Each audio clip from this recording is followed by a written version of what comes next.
Voilà, donc dans ce nouveau tuto, je souhaitais revenir sur quelques conseils d'ordre généraux, hein, donc au niveau de la présentation des modèles, des petites astuces, on va dire des habitudes qui ont été prises, bon, qui sont surtout valables en histoire, hein, mais bien sûr dans bien d'autres domaines.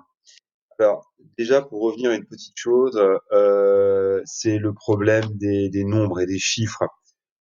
J'avais déjà évoqué le fait que l'on avait, le code bien sûr, des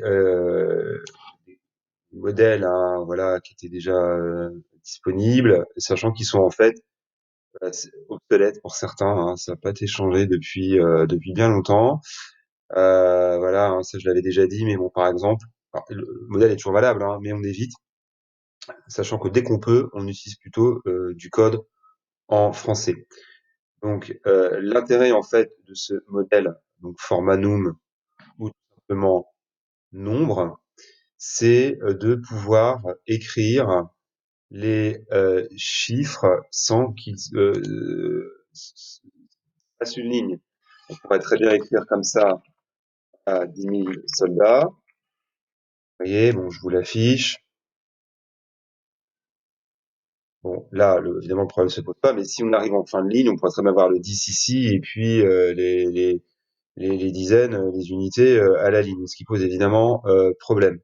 Donc on va privilégier tout simplement un modèle, hein, qui est très simple, très intuitif, c'est nombre, donc une barre. Évidemment, tous les modèles, c'est toujours avec des accolades, donc on met pas l'espace évidemment à 10 000. Et donc là, vous voyez, on est sûr, hein, et c'est ce qu'on appellera un espace insécable, hein. Voilà, ça va pas aller à la ligne. Voilà, nombre ou format nul, hein, c'est la même chose. Alors, comme vous l'avez peut-être remarqué, hein, pour être sûr, alors je suis pas toujours forcément d'accord avec ça, mais bon, c'est les unités. Alors évidemment, c'est valable quand on met des mètres, des kilomètres, etc. Comme ça, là aussi, on est sûr qu'il n'y ait pas d'espace insécable. Mais on a pris l'habitude pour les effectifs militaires. Pourquoi, comment, j'en sais rien, mais c'est une habitude qui a été prise de mettre le modèle unité. Hein, unité, en fait, c'est un modèle qui est tout à fait, on va dire, intéressant, hein, je vous l'ai dit, hein, pour tout ce qui est voilà, kilomètres, mètres, heures, etc. Vous voyez? Bon, pas la même chose, hein, un modèle unité et le modèle nombre. Hein, le modèle unité, il y aura un espace insécable entre le nombre, hein, et puis le type d'unité.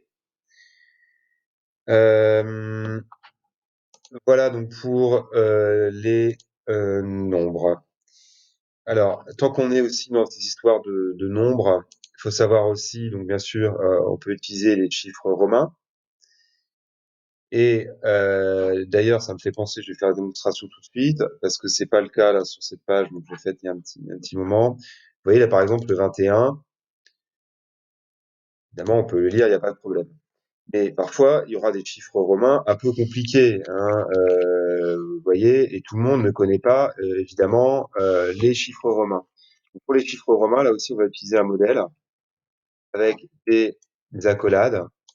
Et en fait, quand on va passer la souris devant, excusez-moi, je ne sais pas écrire en chiffres romains. Euh, Quand on va passer la souris dessus, vous voyez, hop, ça va s'afficher 121. Vous voyez, donc il faut le faire à la limite pour tous, même que c'est vraiment basique, tout le monde sait, hein, quand on écrit 21e siècle, bon, voilà. Mais c'est une bonne habitude à prendre de faire le modèle pour les chiffres romains. Comme ça, le lecteur, en passant sa souris, verra le montant en chiffres arabes. Voilà. Pour le coup, vous voyez, je vais enregistrer parce que bah, j'ai fait une modif, hein, et voilà. Donc la suite, tout de suite après.